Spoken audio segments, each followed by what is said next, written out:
result. In other words, he wanted Kemp's true story. "Do you not think, then, that Kemp is merely committing perjury in order to get Holymead off?" asked Walters meditatively. "You think he is hiding something?"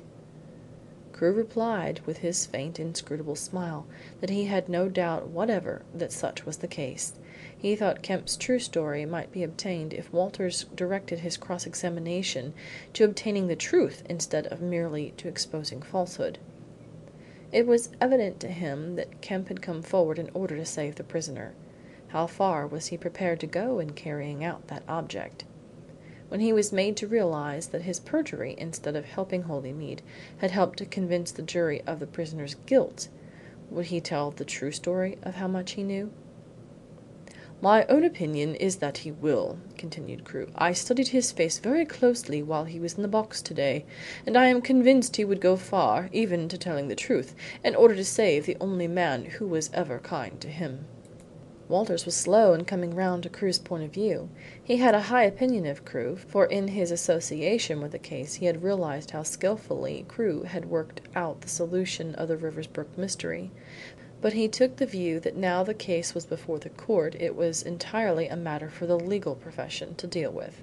He pointed out to Crewe the professional view that his own duty did not extend beyond the exposure of Kemp's perjury.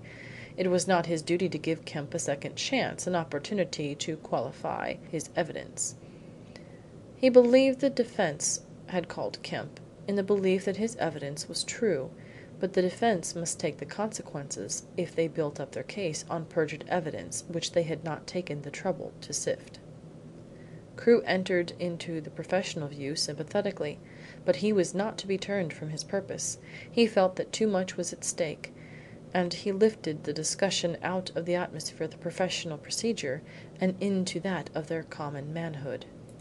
"Walters, I know you are not a vain man," he said earnestly. "A personal triumph in this case means even less to you than it does to me. I have built up what I regard as an overwhelming case against Holymead, but it is based on circumstantial evidence, and I would willingly see the whole thing toppled over if by that means we could get the final truth. This man Kemp knows the truth, and you are in a position in which you can get the truth from him. It may be the last chance anyone will have of getting it.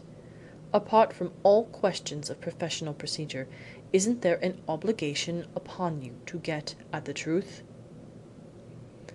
"If you put it that way, I believe there is," replied Walters slowly and meditatively.